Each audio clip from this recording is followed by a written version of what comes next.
Karena kasih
kuasa kebangkitan-Mu Tuhan membawakan kesembuhan bagi kami semua. Kebebasan, kekuatan, dan kelepasan Tuhan. Di dalam nama Yesus Tuhan kami melayani Tuhan, melayani setiap kami. Oh kekuatan Tuhan yang memberikan kekuatan bagi setiap kami Tuhan untuk menjalani hari demi hari. Oh ya Rabbi.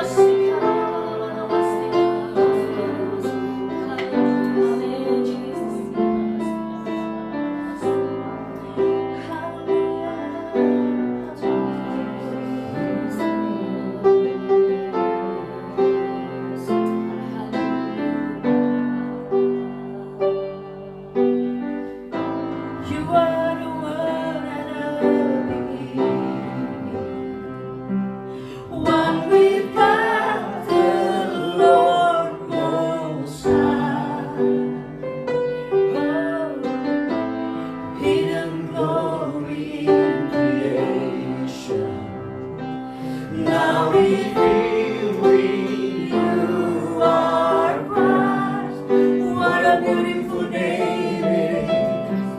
What a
Nothing can stand against. Nothing can stand against. What a powerful name it is. The name of Jesus. What a powerful name it is. The name of Jesus. What a powerful name it is. The name of Jesus.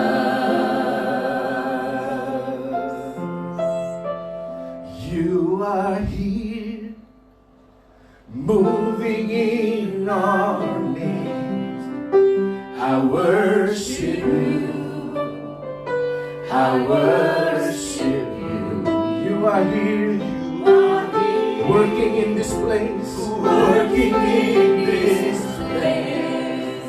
I worship you. I worship. Oh, you are here. You are here, moving in our midst. I worship you. I worship you. I worship you. I worship. Oh, you are here. You are here, working in this place. Oh, I worship you. I worship. Oh, you are waymaker, miracle worker, promise keeper, light in the darkness. My God, that is who you are. Waymaker, miracle worker, promise keeper, light in the darkness. My God, that is who you are. Miracle worker, promise keeper, light in the darkness. My God, that is who you are. You are waymaker, miracle worker, promise keeper, light in the darkness. My God, that is who you are. You are here, touching every heart, touching every heart. I worship you. I worship you. Oh, I worship you. I worship you. You are here. You are here, healing every heart, healing every heart. Oh, I worship you. I worship you. I worship. Katakan you are here. You are here, healing every heart. Oh, I worship you. I worship you. You are here, touching every heart. Oh, I worship you. Sama katakan, you are waymaker, miracle worker, promise keeper, light in the darkness. My God, that is who you are. You are waymaker, miracle worker, promise keeper, light in the darkness. My God, that is who you are. You are waymaker, miracle worker, promise keeper, light in the darkness. My God, that is who you are. You are waymaker, miracle worker, promise keeper, light in the darkness. My God, that is who you are. You are here. You are here, turning lives around. I worship you. I worship you. You are here, mending every heart. I worship you. Sekali lagi katakan you are here. You are here, turning lives around. I worship you. Oh, I worship you. Oh, you are here, mending every heart. I worship you. I worship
bangga memiliki Allah seperti Engkau.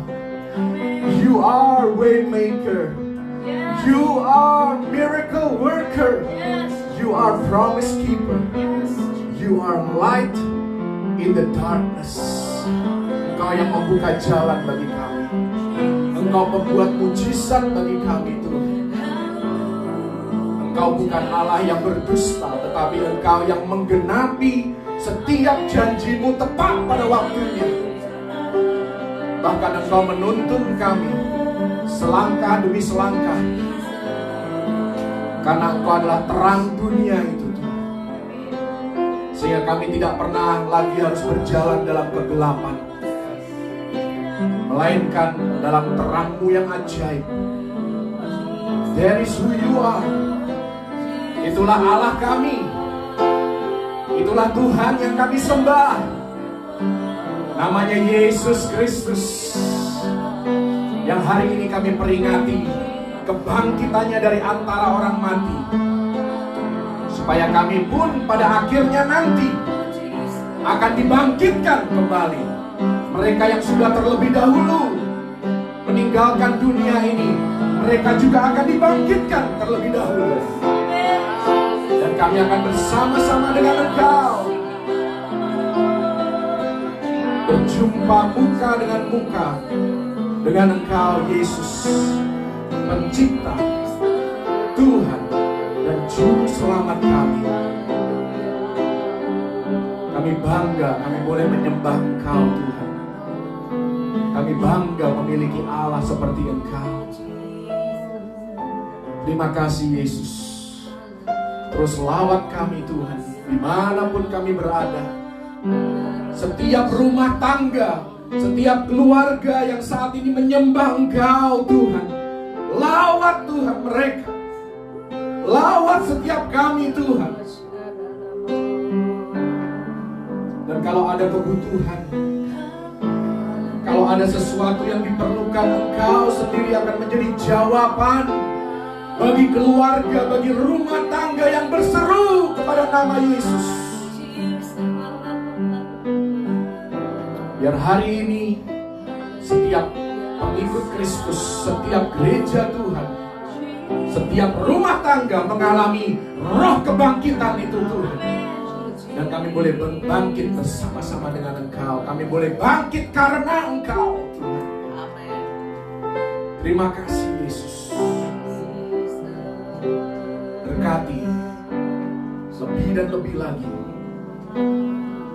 kebersamaan kami, ibadah kami. Biar nama Tuhan Yesus saja yang dipermuliakan dan ditinggikan. Bahkan saat Engkau Tuhan Yesus dan firman-Mu disampaikan di tempat ini, biar urapan-Mu lebih lagi Tuhan menaungi kami. Biar Engkau Tuhan Yesus memberikan kami pengertian lebih lagi, sehingga kami boleh memahami makna dan arti daripada Minggu Paskah lebih dan lebih lagi Tuhan. Nyatakan pribadi-Mu, nyatakan kasih-Mu, nyatakan kuasa-Mu. Yang sakit disembuhkan, yang miskin diperkaya, yang lemah dikuatkan, yang berduka dihiburkan. Nyatakan kuasa-Mu di tengah-tengah ibadah kami. Urapi setiap kami yang mendengar maupun yang menyampaikan firman-Mu, sama-sama diberkati oleh Tuhan. Dan nama Tuhan diagungkan. Di dalam nama Tuhan Yesus Kristus kami memuji, menyembah Engkau. Kami mengagungkan nama di atas segala nama, Yesus Kristus Tuhan dan Juru Selamat kami. Haleluya. Amin. Haleluya. Mari berikan tepuk tangan bagi Yesus. Haleluya. Thank you Jesus. Shalom. Shalom. Selamat hari kebangkitan Tuhan Yesus Kristus. Haleluya. Karena hari ini kita bukan saja memperingati hari kebangkitan yang sudah terjadi 2000 tahun yang lalu, tetapi saya percaya kita juga sedang menanti-nantikan kebangkitan yang akan datang.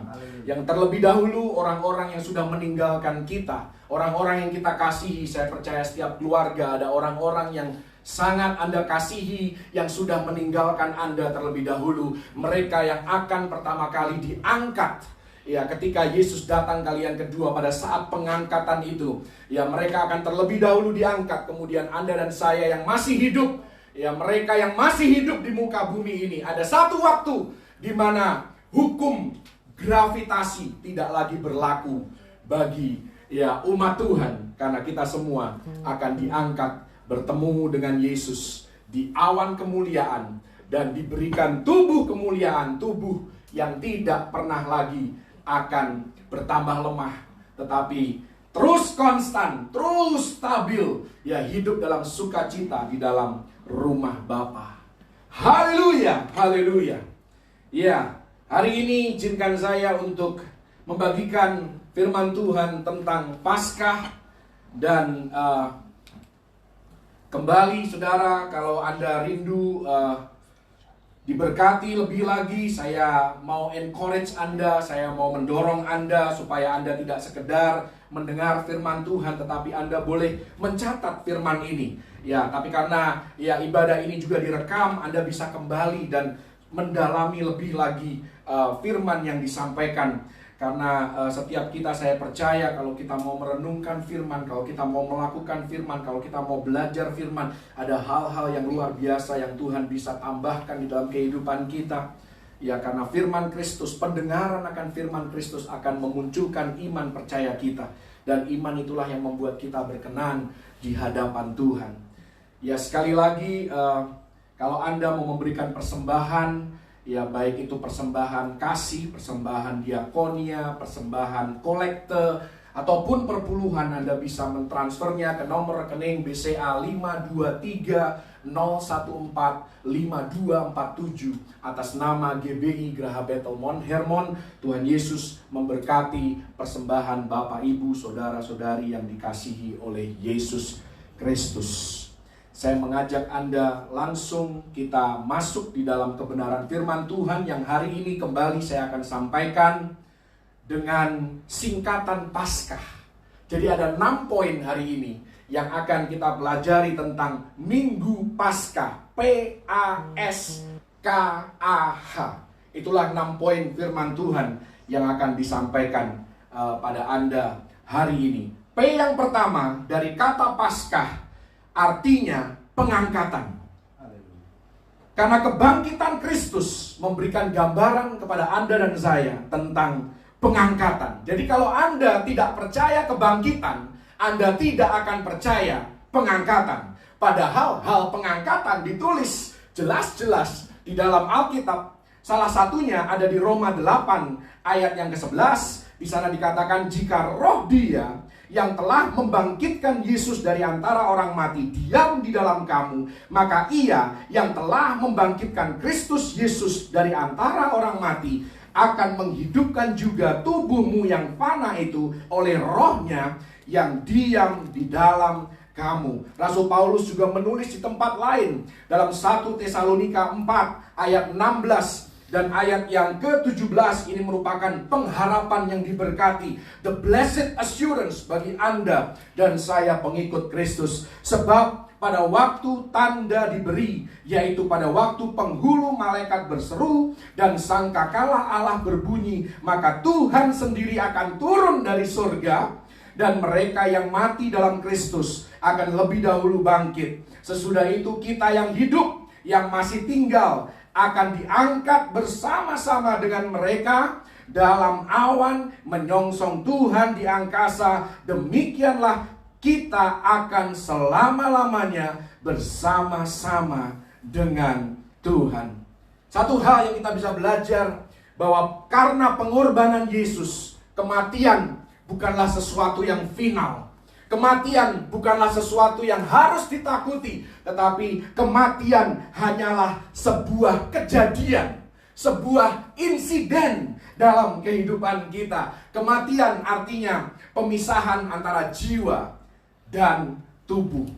Dan kalau Anda membaca di dalam Wahyu 20 ayat 14, nanti Anda baca sendiri, Anda bisa membukanya. Wahyu 20 ayat 14 di sana berbicara tentang kematian kedua. Ya, kematian kedua itu berbicara tentang perpisahan jiwa dari tubuh. Lalu terjadi juga perpisahan jiwa dari Tuhan untuk selama-lamanya. Jadi maksudnya adalah jika Anda dilahirkan ke dunia ini hanya sekali saja Anda lahir, Anda akan mati 2 kali. Tetapi kalau Anda lahirnya 2 kali di bumi ini, satu, Anda lahir secara jasmani. Yang kedua, Anda lahir baru menerima Yesus Kristus sebagai Tuhan dan Juru Selamat. Anda lahir 2 kali. Anda hanya perlu mati sekali saja. Pilihan ada di tangan kita. Anda mau lahir cuma sekali, mati 2 kali, atau lahir 2 kali, mati sekali. Haleluya. Karena di dalam Tuhan, yang positif itu selalu melampaui yang negatif. Lihat tadi perbandingannya. Kalau Anda mati sekali, Anda lahir sekali, Anda mati 2 kali. Itu dunia. Ya, tapi bagi Tuhan, Anda lahir 2 kali, Anda mati cuma sekali. Ya, lahir itu sesuatu yang bagus, sesuatu yang positif. Artinya yang positif di dalam Tuhan itu selalu melampaui yang negatif di dalam dunia. Karena itu kita tidak perlu takut akan apapun juga di dalam dunia ini selama kita hidup, termasuk kepada kematian. Karena suatu hari nanti tidak ada kubur yang bisa menahan orang yang sudah mati. Khususnya mereka yang hidup di dalam Tuhan selama masa hidupnya. Mereka pengikut Kristus selama hidupnya. Mereka mengaku bahwa Yesus Kristus adalah Juru Selamat dan Tuhan mereka. Maka mereka akan dibangkitkan terlebih dahulu. Dan ada satu hari dalam kehidupan mereka yang masih hidup, bumi tidak bisa lagi menahan supaya kaki kita tetap berpijak. Tetapi kita akan diangkat dan diberikan tubuh kemuliaan berjumpa dengan Tuhan di udara. Haleluya. Kalau hari Jumat yang lalu, ya kita mendengar khotbah dari S.M. Lockridge yang berkata, "It's Friday, but Sunday is coming." Hari ini saya katakan, "It's Sunday and Jesus is coming." Haleluya. Jadi hari ini hari Minggu, dan ketahuilah Yesus akan datang kembali. Seperti yang dia katakan sendiri. Ya, jadi sedikit saya mau melanjutkan khotbah daripada S.M. Lockridge. Ya, ini tidak ada di internet. Ya, karena ini campuran dari berbagai tempat dan juga karangan saya sendiri. Di sini dikatakan, tiada minggu Paskah tanpa Jumat yang berdarah-darah. Langit menjadi gelap, bumi bergetar, betapa memilukan seruan Yesus di Kalvari. "Allahku, Allahku, mengapa engkau meninggalkan aku?" Tirai bait Allah koyak. Yesus tergantung di atas kayu salib. Surga menangis, neraka bersuka cita. Manusia yang sempurna itu, Yesus Kristus, mengalami kematian yang mengenaskan. Setan pikir ia telah berhasil menghancurkan Yesus pada hari Jumat. Setan kira bahwa peperangan telah dimenangkan oleh neraka pada hari Jumat.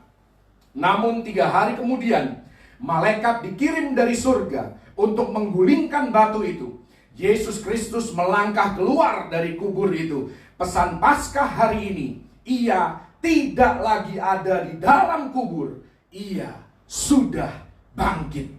Yesus Kristus sudah mempermalukan neraka. Sang Juru Selamat sudah memperdaya iblis. Ia telah mengalahkan maut. Ia telah membuat dosa bertekuk lutut. Ia telah menghancurkan strategi neraka terhadap kita. Ia telah menghapuskan dosa dan rasa malu kita. Ia telah mendeklarasikan bahwa kita anak-anaknya telah diampuni. Dan bahwa kita adalah anak-anak dari Allah yang maha tinggi. Ini adalah Minggu Paskah. Dan Yesus akan datang kembali.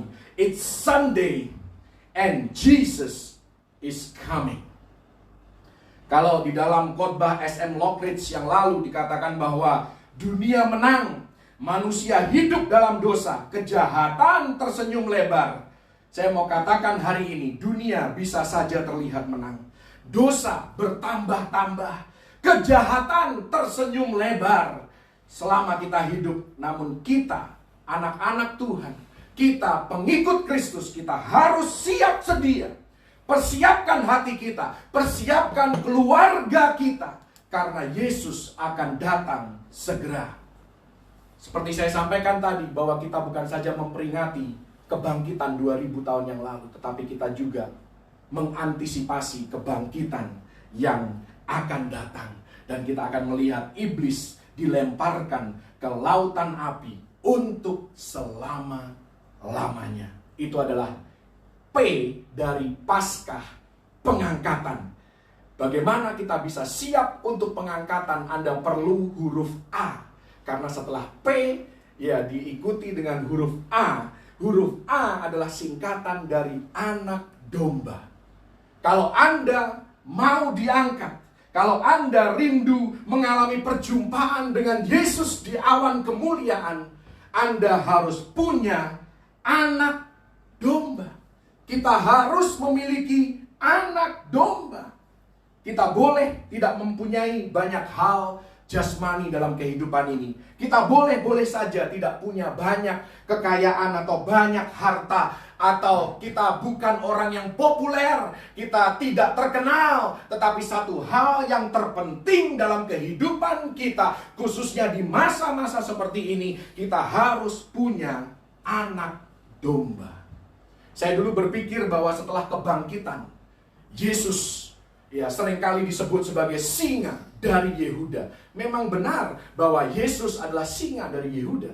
Tetapi kalau Anda belajar perjanjian baru, khususnya kitab Wahyu, yang kita pikir adalah kitab tentang akhir zaman, kitab tentang hari-hari terakhir, ya pasti Yesus di sana sering disebut sebagai singa dari Yehuda. Salah satunya dalam Wahyu 5 ayat yang kelima, ketika dia hendak membuka gulungan kitab, dikatakan singa dari suku Yehuda. Tapi saya mau katakan bahwa ternyata Anda bisa hitung dengan jari di dalam Alkitab berapa kali Yesus disebut singa dari Yehuda.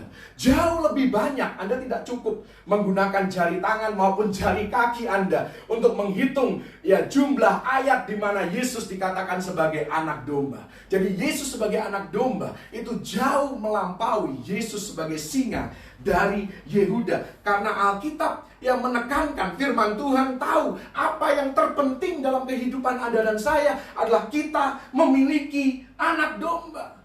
Memang keren, singa dari suku Yehuda. Wah, keren kelihatannya. Tetapi saya mau katakan, Yesus lebih suka disebut sebagai anak domba Allah ketimbang singa dari suku Yehuda. Pada Paskah yang pertama, kalau kita belajar di kitab Keluaran 12 ayat yang ketiga, ada satu pewahyuan yang saya dapatkan dari ayat ini. Di sana dikatakan, ini Paskah pertama. Pertama kali ketika bangsa Israel hendak keluar dari perbudakan Mesir. Dan ini ada kaitannya dengan apa yang akan terjadi pada tengah malam. Tengah malam berbicara tentang kedatangan Kristus. Keluaran 12 ayat yang ketiga, di sana dikatakan, katakanlah kepada segenap jemaah Israel, pada tanggal 10 bulan ini, saya mau Anda catat, tanggal 10 bulan ini, diambillah oleh masing-masing seekor anak domba. Menurut kaum keluarga, seekor anak domba untuk tiap-tiap rumah tangga. Sekali lagi, ini berkaitan dengan apa yang akan terjadi di tengah malam, ketika Tuhan melanda Mesir. Ini juga merupakan gambaran bagi Anda dan saya bahwa supaya kita bisa selamat pada hari kedatangan Kristus, kita perlu punya anak domba. Dan perhatikan, anak domba itu harus ada di dalam rumah tangga. Tidak boleh anak domba itu di luar rumah. Tidak boleh kita taruh anak domba itu di pekarangan. Tidak boleh. Anak domba itu harus hidup di dalam rumah keluarga yang hendak diselamatkan itu. Perhatikan ayat yang ke-6 dari Keluaran 12. Karena kalau kita tidak hati-hati membaca ini, kita bisa lewat saja ayat ini. Kenapa saya mau Anda garis bawahi tanggal 10? Karena ayat yang ke-6 di sini digaris bawahi bahwa kamu harus mengurung anak domba itu sampai hari yang ke-14 bulan ini. Artinya ada berapa hari? Ada 4 hari anak domba itu harus tinggal di dalam rumah. Lalu seluruh jemaah Israel yang berkumpul harus menyembelihnya pada waktu senja. Sekali lagi, 4 hari punya makna bahwa anak domba yang hidup di dalam rumah itu bukan sekedar lagi hewan biasa, bukan sekedar lagi binatang biasa. Ketika kita menyembelihnya, kita menyembelih tanpa perasaan. Kenapa anak domba itu harus tinggal bersama dengan keluarga itu di dalam rumah itu selama 4 hari? Supaya keluarga itu, supaya ayah, ibu, anak-anak, orang-orang yang hidup dalam rumah itu, mereka punya hubungan, mereka menjalin ikatan batin, mereka menjalin satu relasi yang erat dengan anak domba itu. Ketika anak domba ini disembelih, darahnya bukan sekedar darah binatang, tetapi darahnya menjadi darah yang berharga. Seperti Anda punya binatang peliharaan, Anda harus menyembelih binatang peliharaan itu yang sudah bertahun-tahun Anda pelihara, sudah bertahun-tahun Anda kasih makan. Suatu hari binatang peliharaan itu harus mati. Bagaimana perasaan Anda? Inilah gambaran bagi Anda dan saya. Kalau kita mau selamat, memang benar kita harus punya anak domba. Tapi tidak sekedar punya, kita harus anak domba itu harus tinggal dalam hati kita. Anak domba itu harus tinggal dalam keluarga kita. Anak domba itu harus menjadi bagian dari hidup kita. Anak domba itu harus menjadi dari percakapan kita, menjadi bagian dari pertumbuhan anak-anak kita, pertumbuhan keluarga kita. Ya, anak domba itu menjadi besar seperti keluarga kita semakin besar. Jadi semakin besar keluarga itu, semakin besar pula anak domba itu karena dipelihara, diberi makan, bahkan ada satu ikatan batin karena kita mulai bermain-main dengan dia. Kita tahu kebiasaannya, kita tahu apa yang menjadi kesukaannya, kita tahu makanan apa yang dia tidak suka, makanan apa yang dia suka, ya minuman apa yang dia suka, minuman apa yang dia hindari. Kita tahu seperti itulah hubungan kita dengan anak domba Allah. Setiap keluarga, setiap rumah tangga di hari-hari ini, Anda dan saya diberikan kesempatan mungkin menjelang kedatangan Kristus. Tuhan tidak mau kita beribadah di gereja. Tuhan mau kita memastikan bahwa keluarga kita memiliki anak domba itu. Dan kita memiliki hubungan, kita memiliki ikatan batin dengan anak domba itu. Kita memelihara, kita memberinya makan supaya anak domba itu bertumbuh dan semakin besar. Anak domba itu jangan tinggalkan dia di luar rumah, tetapi mari undang anak domba itu untuk tinggal di dalam kehidupan keluarga kita. Besarkan dia di dalam percakapan kita, besarkan dia di dalam penyembahan kita, besarkan dia di dalam doa-doa kita. Karena itu sekali lagi, kalau Anda hanya menunggu sampai Anda tiba di gereja baru Anda menyembah, Anda ada di dalam masalah yang sangat besar. Karena hari-hari ini dengan apa yang sedang Tuhan izinkan, kita harus menyembah di luar gedung gereja. Anda harus bisa menyembah di tengah-tengah keluarga Anda. Anda harus bisa menyembah di rumah, di kamar Anda sendiri. Anda harus bisa berdoa untuk keperluan dan kepentingan Anda sendiri. Anda harus bisa menjadi berkat bagi orang-orang yang dekat dengan kehidupan kita, orang-orang yang kita kasihi, orang-orang yang selama ini mengasihi kita. Ini kesempatan bagi kita.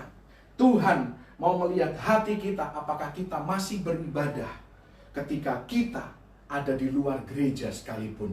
Ketika kita stuck, ketika kita tidak bisa pergi kemana-mana seperti bangsa Israel di kitab Keluaran. Mereka tidak bisa pergi kemana-mana, tetapi di dalam rumah tangga mereka tetap berdoa, mereka tetap menyembah, mereka tetap beribadah.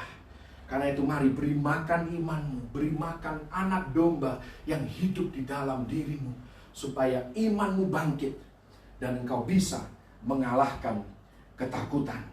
Jadi keluarga ini punya koneksi, keluarga ini punya hubungan, punya persatuan dengan anak domba, punya persekutuan dengan anak domba. Karena itu saya mau katakan menjelang kedatangan Kristus, saya mau mengajak Anda, jagalah koneksi kita dengan anak domba Allah. Jangan puas dengan hubungan yang ala kadarnya.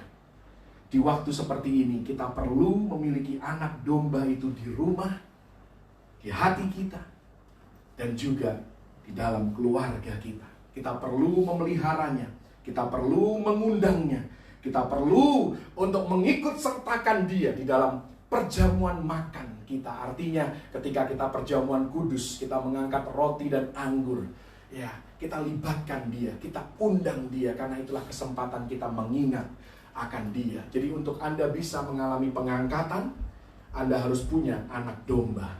Yang ketiga, ya, apa yang dilakukan oleh Yesus lewat pengorbanannya di atas kayu salib dan juga lewat kebangkitannya. S di kata Paskah merupakan singkatan dari sudah selesai. Sudah selesai. It is finished. Tetelestai. It is done. Sudah selesai. Apa yang sudah selesai? Ada 3 hal yang diselesaikan oleh Yesus lewat pengorbanannya di kayu salib dan juga lewat kebangkitannya dari antara orang mati. Yang pertama, yang diselesaikan oleh Yesus adalah dia menghapuskan bukan saja dosa atau kejahatan kita, tetapi juga pelanggaran kita. Ada bedanya ketika Alkitab Anda berkata kejahatan dan pelanggaran. Itu adalah 2 kata yang berbeda. Itu bukan hanya untuk memenuhi ayat-ayat di Alkitab supaya ayatnya itu kelihatan panjang, bukan. Tetapi ada bedanya antara dosa dan pelanggaran. Dan dua-duanya dibereskan oleh Tuhan. Dua-duanya diselesaikan oleh Yesus di atas Kalvari. Dosa atau kejahatan itu artinya motivasi di dalam kita. Jadi kita belum melakukannya. Baru motivasi itu ada di dalam batiniah kita, ada di internal kita, yang pada akhirnya memang akan menuntun pada pelanggaran. Pelanggaran artinya ini sudah merupakan perbuatan dosa. Ini merupakan tindakan nyata yang tadi motivasi, tetapi sekarang itu sudah tindakan nyata. Karena itu Yesus menegur orang Farisi. Dia bilang, memang kamu belum melakukan perbuatan zina, tetapi kalau kamu melihat seorang perempuan dan kamu mengingini dia, itu engkau sudah berzina. Itu perbedaan antara kejahatan atau dosa dengan pelanggaran. Memang pelanggarannya belum terjadi, tetapi dosanya sudah terjadi. Kejahatannya sudah terjadi. Memang engkau tidak membunuh siapa-siapa, engkau belum melakukan tindakan pembunuhan, mengambil nyawa seseorang, tetapi dengan engkau membenci, dengan engkau mengata-ngatai, dengan engkau menjatuhkan reputasinya, engkau sama saja sudah membunuh orang itu. Dan yang luar biasa, Yesaya 53 ayat yang kelima, ini ayat yang saya percaya Anda dan saya, kalau Anda akrab dengan firman Tuhan, Anda tahu ayat ini. Ya, ayat ini penuh makna. Karena di sana dikatakan, dia tertikam oleh karena pemberontakan kita. Ini berbicara tentang pelanggaran. Ini berbicara tentang perbuatan dosa, tindakan dosa. Dia diremukkan oleh kejahatan kita. Jadi Yesus bukan saja membersihkan kita di luar kita, dia bersihkan. Perbuatan dosa kita dia bersihkan, tetapi dia juga membersihkan di dalam kita. Sehingga kita dimampukan ya untuk lepas dari ikatan dosa, lepas dari motivasi dosa, lepas dari itikat buruk. Jadi Tuhan membersihkan kita baik dari dalam maupun di luar kita. Itu yang pertama yang Yesus selesaikan di atas Kalvari. Yang Yesus selesaikan yang kedua adalah pengorbanan Yesus membuat Tuhan tidak lagi mengingat dosa-dosa kita. Nah, saya perlu jelaskan ini sedikit memang teologi ya, sedikit bersifat doktrin, tetapi kita perlu karena ayat-ayat ini seringkali disalah mengerti. Ada 3 ayat di dalam Alkitab ya, yang berkata bahwa Tuhan tidak lagi mengingat dosa-dosa kita. Antara lain Yesaya 43 ayat 25.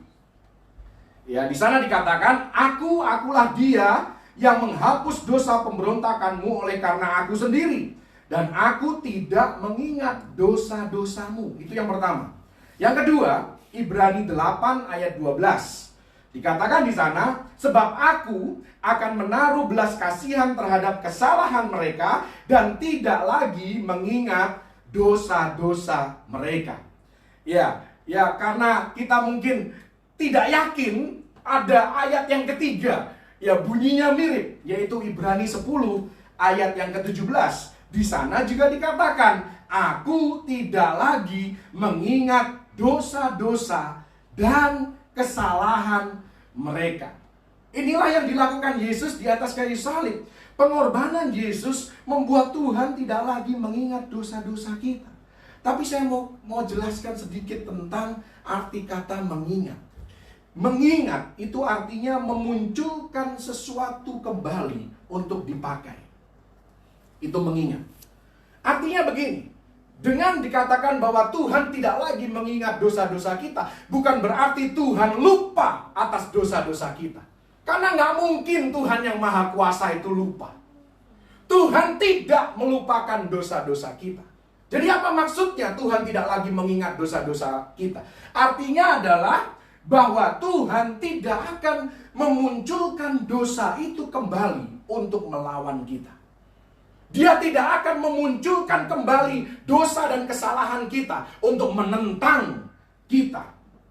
Kenapa dia tidak akan menentang kita? Makanya di ayat di Roma 8 dikatakan bahwa kalau Allah ada di pihak kita, siapakah lawan kita? Jadi surga dan juga Yesus itu ada di pihak orang percaya. Ya, dia tidak pernah menentang kita. Ya, di sini dikatakan tidak mengingat. Jadi dia tidak akan memakai dosa kita untuk melawan kita, untuk menentang kita. Ya, kalau Anda mungkin di hukum Indonesia, ini hukum kurang terkenal. Ya, saya sudah sedikit lakukan research. Ya, ada di dalam hukum itu ada namanya hukuman ganda. Atau dalam bahasa Inggris dikatakan the law of double jeopardy. Ini berlaku bagi Anda dan saya karena pengorbanan Yesus di atas kayu salib. The law of double jeopardy atau hukuman ganda adalah pembelaan hukum yang melarang seseorang diadili untuk kedua kalinya untuk pelanggaran hukum yang sama. Perhatikan, the law of double jeopardy itu berlaku bagi pengorbanan Yesus. Yesus mati sebagai dosa. Yesus mati menanggung dan menebus semua jenis dosa yang pernah dan akan kita lakukan dalam kehidupan kita. Itu semuanya ditanggung dan ditebus oleh Yesus. Jadi, kalau kita berdosa, kita tidak bisa dihukum lagi oleh Tuhan.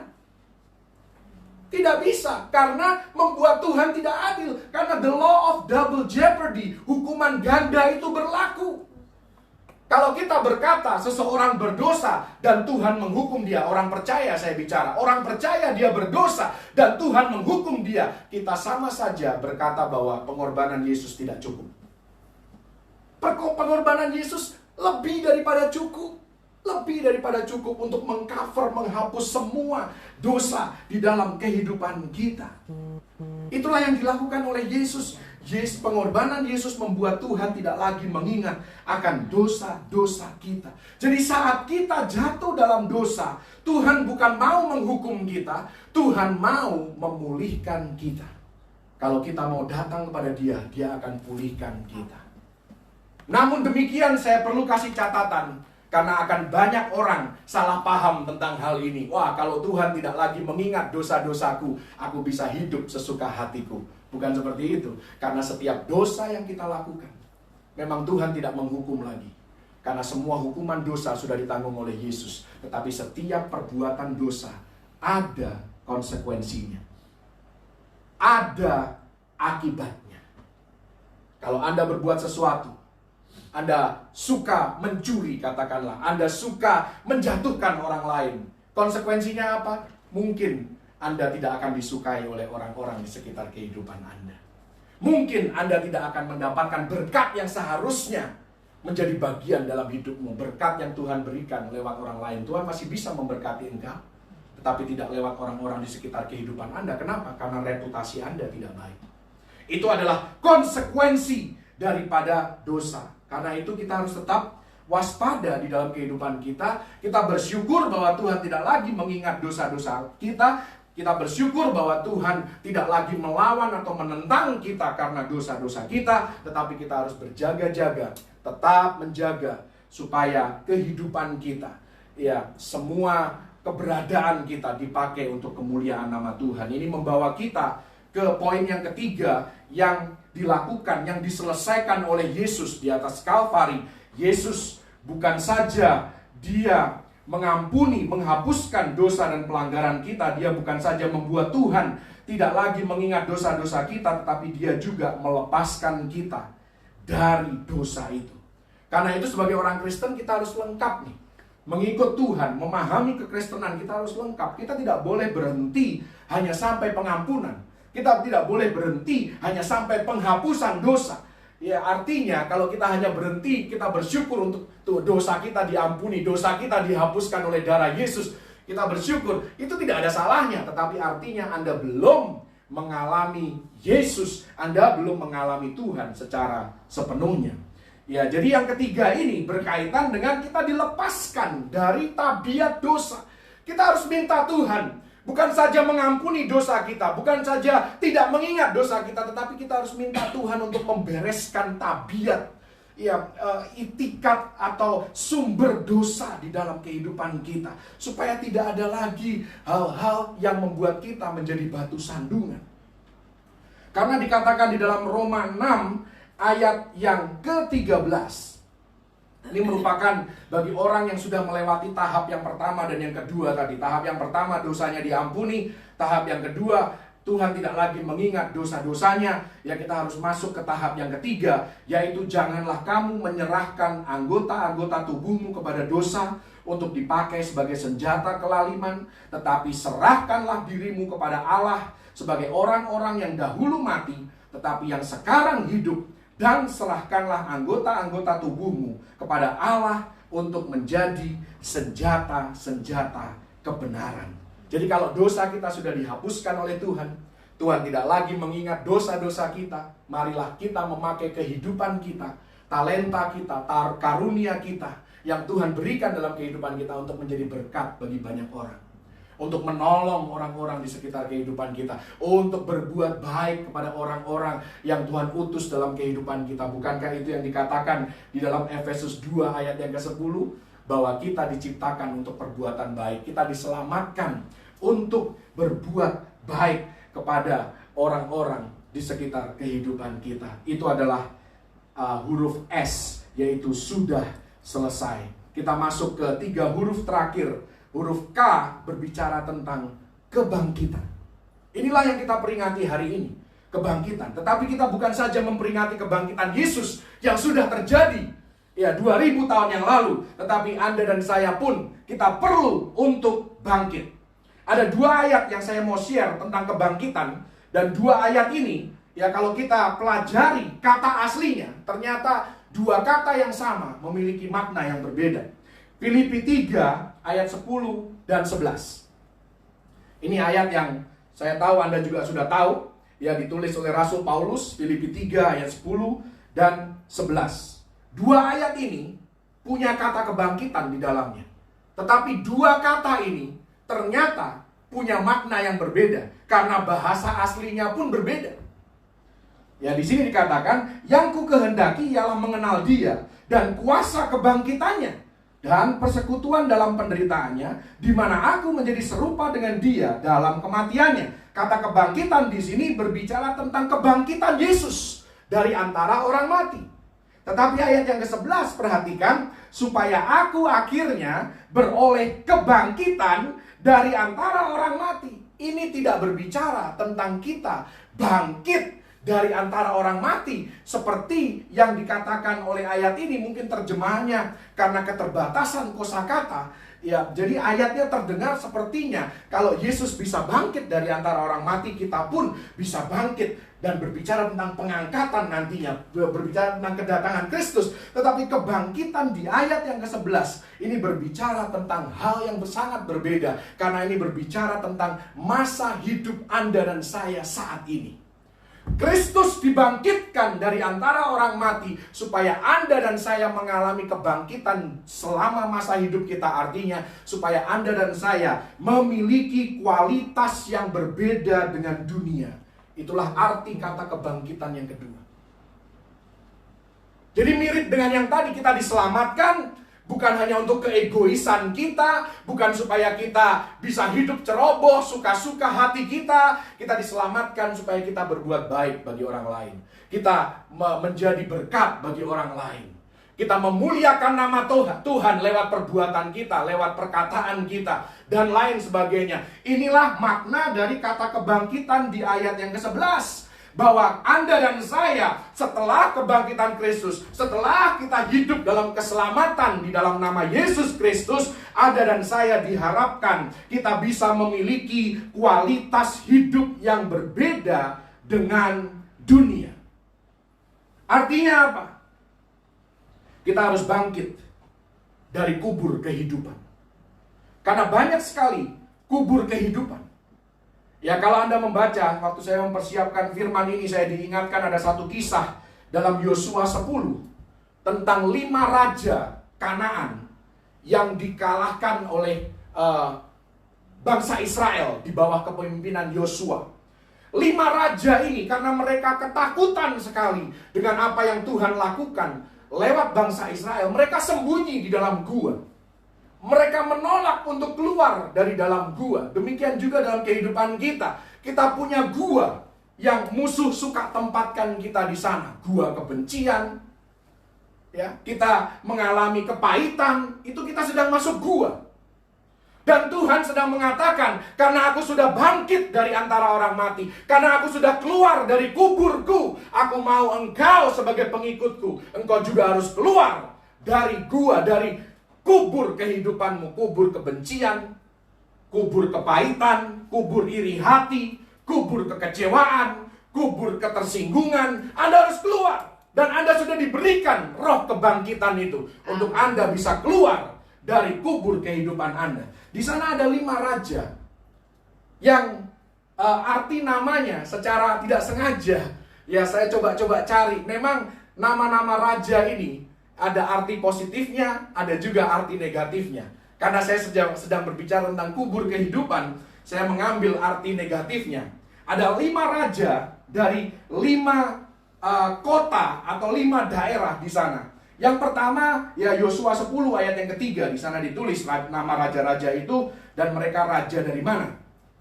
Yang pertama adalah Raja Adonisedek. Adonisedek inilah ya nama-nama raja dan juga daerahnya ini berbicara tentang kubur kehidupan di mana kita harus keluar dari dalamnya. Jangan sampai gua kehidupan kita menjadi kubur ya bagi kita. Karena pada akhirnya nanti 5 raja ini mati di dalam gua. Jadi mereka tidak mau keluar dari gua, akhirnya gua itu menjadi kubur kehidupan mereka. Jangan sampai kita mengalami hal yang sama. Adonisedek itu artinya orang yang selalu merasa benar. Selalu mengkritik orang lain. Selalu ya pokoknya dia yang paling hebat. Dia yang paling benar. Ya, orang lain gak ada yang benar. Itu diwakili oleh Adonisedek. Kita harus keluar dari kubur seperti itu, saudara. Ya, kemudian Yerusalem. Yerusalem memang arti positifnya adalah damai. Tetapi arti negatif daripada Yerusalem, kita juga harus keluar dari kubur roh agamawi. Kita harus keluar dari kubur sok suci. Pokoknya dia yang paling kudus, orang lain semuanya najis. Dia yang paling benar teologianya. Dia yang paling benar doktrinnya. Semua orang salah. Itu kita harus keluar dari kubur Yerusalem. Kemudian ada Raja Hoham. Hoham ini artinya suka memaksakan kehendak. Suka memaksakan kehendak. Pokoknya harus kehendak dia yang dilakukan. Bukan kehendak orang lain. Tidak punya pertimbangan untuk perasaan orang lain. Itu Hoham. Kita harus keluar juga dari kubur seperti itu. Kemudian Hoham ini adalah Raja Hebron. Hebron berbicara tentang relasi, hubungan. Berbicara tentang pergaulan. Ya, Hebron bisa pergaulan yang salah, bisa juga pergaulan yang benar. Ya, dari sini kita harus keluar dari kubur pergaulan yang salah. Kemudian ada juga Raja Piream. Piream artinya liar, susah diatur, sulit taat kepada otoritas yang Tuhan tempatkan dalam kehidupan kita. Yaitu Piream, kita harus keluar ya dari kubur Piream. Kemudian Piream ini adalah Raja Yarmut. Ya, Yarmut artinya ketinggi-hatian atau kesombongan. Kita juga tidak boleh sombong. Sekalipun kita imamat yang rajani, tetapi imamat yang rajani yang rendah hati. Ada juga Raja Yafia. Yafia ini artinya sok populer. orang yang gila hormat. Ya, kita harus keluar dari kubur gila hormat, kubur sok populer, sok terkenal, gitu kan. Dan Yafia ini adalah Raja Lakis. Lakis artinya selalu mau menang sendiri. Selalu mau menang sendiri. Dan yang terakhir Raja Debir. Raja Debir. Debir artinya doa yang egois. Ini juga merupakan satu kubur kehidupan. Ya, jangan sampai kita ya setiap kali berdoa hanya doa yang egois yang keluar dari bibir mulut kita. Dan yang terakhir, Debir ini adalah Raja Eglon. Eglon artinya keras hati. Mari keluar dari kubur keras hati dalam kehidupan kita. Inilah antara lain kubur-kubur kehidupan di mana Tuhan sudah memberikan roh kebangkitan kepada kita untuk kita bisa keluar dan tidak terikat di dalam gua itu, di dalam kubur itu, sampai pada akhirnya kita membawa hal-hal negatif ini ke dalam kubur kita. Jangan sampai, saudara. Itu adalah huruf K. Ada 2 huruf lagi yang saya akan sampaikan dengan cepat. Ya, 2 huruf yang terakhir ini punya pesan pengharapan. Huruf A yang kedua itu artinya Allah beserta kita. Saya diingatkan ketika mempersiapkan firman ini, ada 2 nama yang sangat terkenal di Alkitab. Dan hari-hari ini kita boleh memilih roh mana yang kita mau adopsi sebagai bagian dalam kehidupan kita. Kalau kita bicara Allah beserta kita, itu kita bicara roh Immanuel. Kita bisa memilih roh Immanuel, atau yang kedua, lawan daripada Immanuel adalah Anda juga bisa memilih roh Ikabod. Immanuel atau Ikabod, pilihan ada di tangan Anda. Roh Ikabod adalah roh yang negatif. Roh Ikabod berkata, oh hidup ini berat, hidup ini sulit, mimpi kita tidak akan tercapai. Roh Ikabod akan berseru, karirku sudah mentok, bisnisku selalu rugi, mujizat hanya terjadi untuk orang lain dan tidak untuk keluargaku. Ekonomi dunia tidak akan sanggup untuk pulih kembali. Kondisi sosial akan terus memburuk. Jumlah korban jiwa dari virus corona akan terus bertambah sampai jutaan orang. Itu roh Ikabod. Kemuliaan Tuhan sudah lenyap. Anda bisa baca kisahnya dalam 1 Samuel pasal yang keempat. Tetapi Anda juga bisa memilih roh yang kedua, roh Immanuel. Roh Allah beserta dengan kita. Apapun yang kita alami hari ini bukan berarti masa depanku suram. Itu roh Immanuel. Hari ini tidak menentukan masa depanku, karena aku punya Tuhan yang besar. Aku punya Tuhan yang punya rancangan yang ajaib. Dan rancangannya bukan rancangan kecelakaan, tetapi rancangan yang memberikan masa depan yang penuh dengan kemenangan yang gilang gemilang. Itulah roh Immanuel. Pesan kebangkitan hari ini adalah kita bisa saja ada di tengah musim yang buruk atau yang sulit. Tetapi saya mau katakan, bukan berarti masa depan kita akan suram.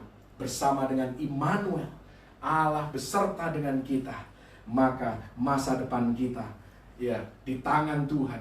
Dan ini tangan yang selalu mau memberkati kita, selalu menuntun kita kepada kebenaran, tangan yang selalu menyegarkan jiwa kita, tangan yang selalu membawa kita ke padang yang berumput hijau. Dan saya mau katakan, Yesus tetap sama dulu, sekarang, sampai selama-lamanya. Kuncinya adalah kita harus terkoneksi dengan Dia. Kita harus terkoneksi dengan anak domba itu, seperti dikatakan dalam Matius 16 ayat yang ke-18. Ya, di sana dikatakan, di atas batu karang ini aku akan mendirikan jemaatku dan alam maut tidak akan menguasainya. Artinya, kalau kita terkoneksi dengan Yesus, kita punya relasi dengan gerejanya, dengan mempelainya, maka hidup kita selalu ada harapan. Karena itu mari deklarasikan bahwa Immanuel lebih berkuasa daripada Ikabod. Mari katakan bersama-sama dengan saya, Immanuel lebih berkuasa daripada Ikabod. Haleluya. Dalam karir, dalam keuangan, dalam kesehatan, dalam pelayanan, dalam pernikahan Anda, jangan terlalu cepat berkata Ikabod, tapi katakan Immanuel. Immanuel, Immanuel, Immanuel. Karena apa? Di lembah Akor, kata Hosea 2 ayat 15. Di lembah Akor artinya di lembah kekelaman, di tengah masalah, Tuhan memberikan pintu pengharapan. Itulah janjinya Tuhan. Jadi kalau Anda ada di lembah Akor hari-hari ini, lembah kekelaman, lembah permasalahan hidup, kalau Anda terus mendeklarasikan roh Immanuel, Immanuel, Immanuel, maka Tuhan akan membukakan pintu pengharapan. Ini berbicara tentang huruf yang terakhir, yaitu huruf H, yang adalah singkatan dari harapan. Bersama dengan Tuhan selalu ada harapan. Haleluya. Jangan izinkan iblis mencuri pengharapan Anda. Karena begitu pengharapan Anda tercuri, maka ya iblis akan dengan mudah membunuh dan membinasakan. Seperti dalam Yohanes 10 ayat yang ke-10, di sana dikatakan bahwa ya, ini urutannya penting, karena sebelum iblis bisa membunuh dan membinasakan, dia harus mencuri dulu. Mencuri apa? Mencuri janji-janji Tuhan, mencuri iman kita, mencuri mimpi kita, mencuri pengharapan kita. Jadi kita harus waspada terhadap tipu muslihat iblis. Ya, ketika Yesus disalibkan, Yesus dikuburkan, seolah-olah pengharapan itu hilang. Tetapi surga berkata, aku masih punya satu strategi lagi. Ya, ibarat main catur. Ya, ini sudah hampir skakmat. Tetapi ketika raja itu terpojok, raja itu berkata, tunggu dulu. Aku masih punya satu langkah lagi. Aku masih bisa bertahan hidup. Artinya apa? Pelajaran bagi Anda dan saya adalah kebangkitan Kristus. Artinya Tuhan tidak pernah hilang akal. Tuhan tidak pernah kehabisan strategi. Tuhan tidak terbatas dalam hal apa yang Dia bisa lakukan bagi Anda dan saya. Dalam Habakuk 3 ayat yang keempat, di sana dikatakan, kalau Anda membaca Habakuk 3, itu isinya tentang perbuatan Tuhan yang ajaib. Dahsyat perbuatannya, sudah banyak yang Dia lakukan. Tetapi ayat yang keempat bagian B dari Habakuk 3, ada satu kata di sana dikatakan, disitulah terselubung kekuatannya. Artinya, sekalipun Tuhan sudah melakukan banyak perbuatan ajaib, selalu ada yang Tuhan sembunyikan untuk masa tertentu. Untuk musim tertentu dalam kehidupan kita, ada yang selalu Tuhan sembunyikan. Tuhan tidak pernah habis akal. Tuhan tidak pernah habis cara untuk menolong kita. Ketika kita pikir dan iblis berpikir skakmat, ya Tuhan berkata, tunggu dulu. Surga masih punya satu langkah lagi. Haleluya. Tuhan punya pengharapan bagi Anda dan saya. Tugas Anda dan saya adalah, mari kita tetap hidup di dalam kasih Tuhan. Mari kita tetap bersikap baik di tengah masa yang sukar. Dan yang terakhir, tetaplah berpegang pada janji-janji Tuhan. Inilah pesan Paskah hari ini. Pengangkatan akan terjadi. Kalau Anda ingin diangkat, Anda harus punya A, yaitu anak domba. Karena anak dombalah yang sudah mendeklarasikan di atas kayu salib, sudah selesai.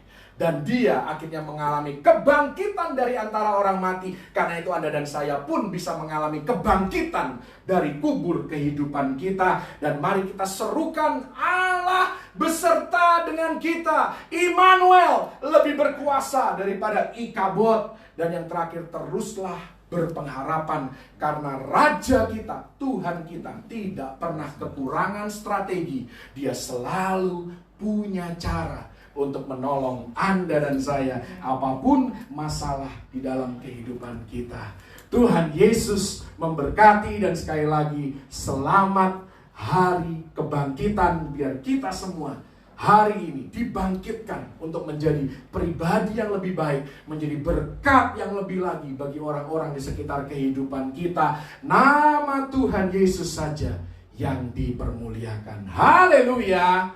Amin. Kita nyanyikan satu pujian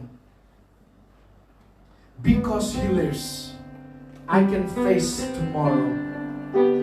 Sebab Dia hidup.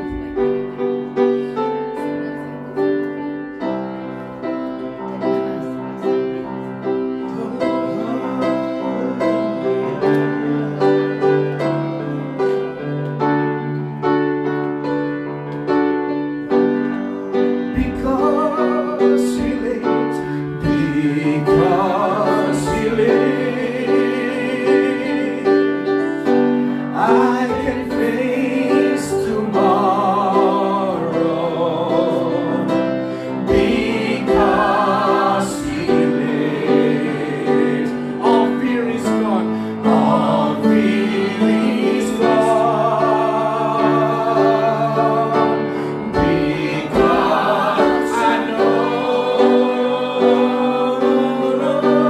He holds the future,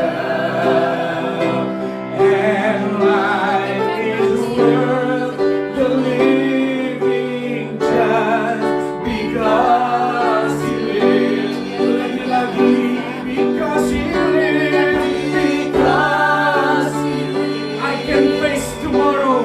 Oh, I can face tomorrow. Because He lives, because He lives, all fear is gone, all fear is gone. Because I know, because I know, oh, behold the future, and life is worth the living just because. Sekali lagi, because He lives, because He lives, I can face tomorrow. I can face tomorrow. Because He lives, because He lives, all fear is gone, all fear is gone. Because I know, because I know,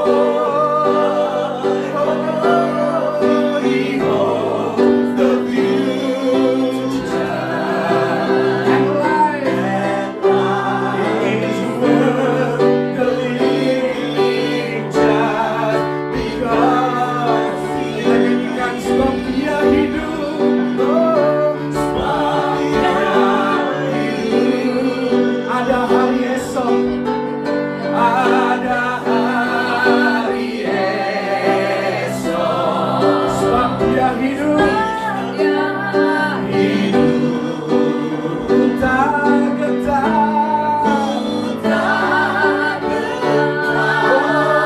karena ku tahu,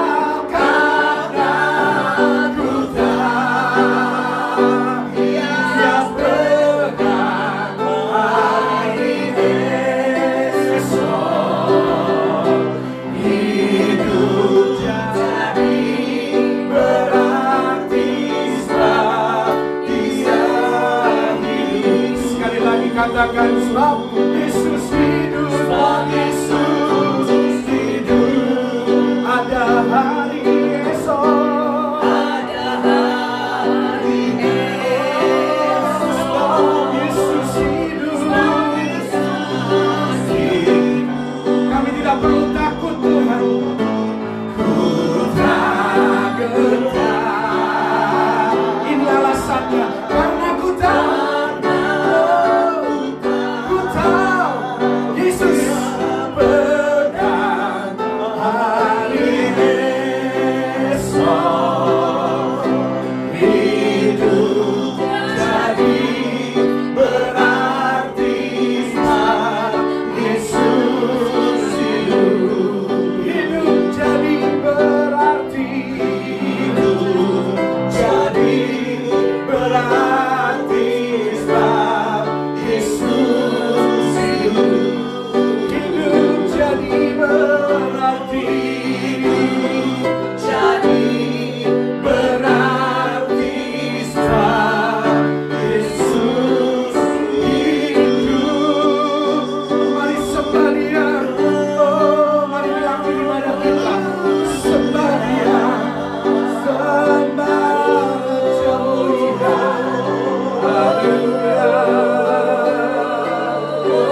Tuhan ku tinggikan, yang bangkit dan menang, Yesus Kristus Tuhan. Raja mulia dan luhur, berkorban bagimu. Selamatkan jiwaku, selamatkan jiwaku. Katakan, tiada satupun yang luput, Tiada satupun yang luput dari karya kasih-Mu yang mulia. Bagimu segala pujian, hormat, kemuliaan.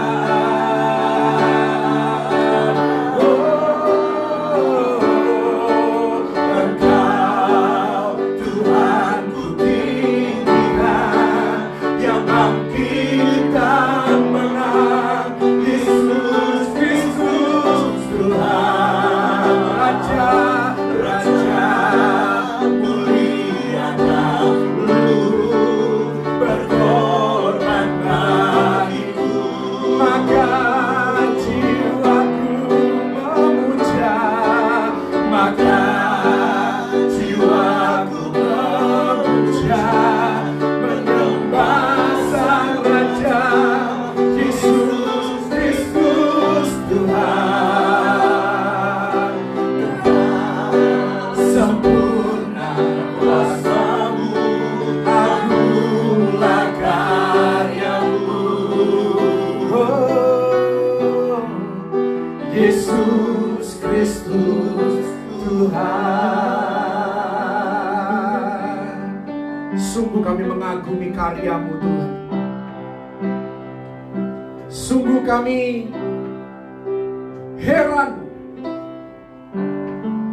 bahwa Engkau selalu punya cara. Karena itu kami tidak pernah harus putus asa, kehilangan harapan. Karena Raja kami selalu punya cara untuk menolong kami. Engkau selalu punya satu langkah lagi. Ketika kami terpojok, ketika kami berkata, Tuhan, aku sudah melakukan apa yang aku bisa. Semua yang aku bisa lakukan, aku sudah lakukan. Tapi kami bangga bahwa Engkau tidak pernah berkata, sorry anakku, aku sudah melakukan apa yang aku bisa. Karena Engkau Tuhan yang penuh dengan sumber daya. Engkau Tuhan yang selalu punya strategi yang baru untuk memberkati kami, untuk memberikan jalan keluar bagi kami yang tidak terpikir oleh kami. Kau selalu membawa kami dari kemuliaan kepada kemuliaan yang semakin besar. Tuhan, persiapkan kami untuk pengangkatan. Biar anak domba itu bukan saja hidup dalam keluarga kami, tetapi anak domba itu juga semakin besar. Kami punya hubungan yang intim, kami punya ikatan batin dengan anak domba itu Tuhan. Sehingga kami tidak meremehkan darah yang tercurah. Karena darah itulah yang akan menyelamatkan kami. Kami bersyukur bahwa Engkau ketika tergantung di atas kayu salib menanggung dosa dan kutuk seluruh dunia. Engkau berkata, tetelestai, sudah selesai. Kami mengucap syukur dan biar kami tidak berhenti pada hanya pengampunan dosa dan penghapusan dosa oleh darah-Mu, tetapi kami boleh beranjak dewasa. Semakin Tuhan mengenal Engkau, semakin mendedikasikan hidup kami untuk kemuliaan nama Tuhan, menjadi berkat bagi orang di sekitar kehidupan kami. Biar kami mengalami kebangkitan seperti Kristus dibangkitkan dari antara orang mati. Kami memiliki kualitas hidup yang berbeda dengan dunia. Kami bangkit dari keegoisan, kami bangkit dari hawa nafsu duniawi, kami bangkit Tuhan dari kubur-kubur kehidupan yang merusakkan roh maupun jiwa kami Tuhan. Kami keluar dari kubur itu. Dan Tuhan, kami percaya kami sanggup melakukan semua ini karena kami memiliki Immanuel, Allah beserta kami. Dan kami mau Tuhan mendeklarasikan Immanuel atas dunia ini, Immanuel atas Indonesia, Immanuel atas Jakarta, Immanuel atas GBI, Immanuel atas gereja lokal kami, Immanuel atas setiap keluarga, setiap rumah tangga. Oh Tuhan, anak-anakmu, Immanuel, dan Immanuel lebih berkuasa daripada Ikabod. Immanuel atas keuangan kami, Immanuel atas kesehatan kami, Immanuel atas karir kami, Immanuel atas pelayanan kami, Immanuel atas pernikahan kami, Immanuel atas gereja lokal kami, Immanuel. Thank you Jesus. Bersama dengan Engkau kami selalu punya harapan. Selalu ada jalan keluar Tuhan. Karena Engkau Allah yang tidak pernah bisa diskakmat. Selalu ada langkah selanjutnya. Selalu ada tuntunan berikutnya. Thank you Jesus. Bahkan di lembah Akor sekalipun, di lembah kekelaman, di lembah permasalahan, Engkau memberikan pintu pengharapan. The door of hope. Thank you Jesus.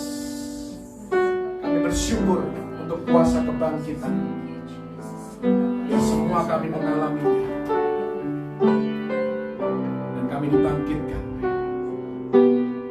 supaya hidup kami membawa kemuliaan dan hormat bagi nama Tuhan sampai Engkau datang kali yang kedua menjemput setiap kami. Pada saat itu tidak ada satu kubur pun yang dapat menahan orang-orang yang sudah meninggal terlebih dahulu. Bahkan bumi pun tidak bisa menahan kaki kami untuk tetap berpijak. Karena kuasa-Mu lebih besar daripada apa yang ada di dunia ini Tuhan. Kami bersyukur Tuhan. Terima kasih untuk ibadah online sekalipun yang bisa kami laksanakan. Berkati semua mereka yang mengikuti, semua mereka yang mendengar lewat rekaman juga. Engkau memberkati Tuhan. Engkau melawat mereka Tuhan. Saat ibadah ini didengungkan, saat ibadah ini Tuhan ditayangkan, Engkau menjamah mereka yang ada dalam ruangan itu Tuhan. Yang sakit disembuhkan, yang miskin diperkaya, yang lemah dikuatkan, yang berduka dihiburkan. Tuhan, yang kurang semangat Kau berikan semangat yang baru. Oh Jesus, perlindungan-Mu yang sempurna atas kami. Biar kami dijauhkan dari segala mara bahaya, celaka maupun maut. Virus, bakteri, penyakit tidak dapat menyentuh tubuh kami. Dalam nama Yesus. Kami diberikan kesehatan ilahi supaya kami dapat memuliakan Tuhan dengan tubuh jasmani kami. Setiap senjata yang ditempa terhadap kami dan keluarga besar kami tidak akan berhasil di dalam nama Tuhan Yesus Kristus. Karena penyertaan dan perlindungan-Mu yang sempurna, keluar masuk kami diberkati. Bahkan Kau menyebut kami kepala dan bukan ekor. Kau menempatkan kami di tempat yang benar pada saat yang tepat. Kami boleh mengalami penyertaan dan kasih karunia daripada Yesus Kristus dalam kehidupan kami. Terima kasih Tuhan, Kau juga memberkati mereka yang dengan setia memberikan persembahan, bahkan mengembalikan perpuluhan yang adalah milik Tuhan ke dalam rumah perbendaharaan supaya tersedia makanan di sana. Engkau membukakan tingkap langit atas kepala mereka, membuat tanah di bawah kaki mereka, tanah yang subur sehingga apa yang dikerjakan tangan mereka Engkau memberkati sehingga menghasilkan hasil yang luar biasa, menjadi berkat bagi orang-orang di sekitar kehidupan mereka. Tuhan, Engkau sendiri akan menghardik dan menghalau belalang pelahap, belalang pengerik, belalang lompatan dan belalang pindahan di dalam nama Tuhan Yesus Kristus. Tidak dapat mengganggu taburan mereka di tanah yang baik, akan menghasilkan tuaian yang berlipat kali ganda, berkat yang berlipat kali ganda sampai tidak ada tempat untuk menampungnya. Engkau memelihara mereka sampai pada kesudahannya. mereka didapati taat dan setia kepadamu Tuhan. Terima kasih Tuhan, saat kami mengangkat tangan kami di hadapan-Mu, sempurnakan berkat-Mu atas umat-Mu Tuhan. Engkau memberkati dan melindungi umat. Engkau menyinari umat-Mu dengan wajah-Mu dan memberikan kasih karunia-Mu. Engkau menghadapkan wajah-Mu kepada umat-Mu dan memberikan kepada mereka damai sejahtera yang berlimpah-limpah di dalam segala keadaan, mulai hari ini sampai Maranatha, Yesus datang kali yang kedua, bahkan sampai selama-lamanya. Di dalam nama Tuhan Yesus Kristus, terima berkat yang terbaik dari Bapa Surgawi dan umat yang terus berpengharapan hanya kepada Tuhan Yesus Kristus. Mari sama-sama katakan amin. Ku yakin,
sudah selesai.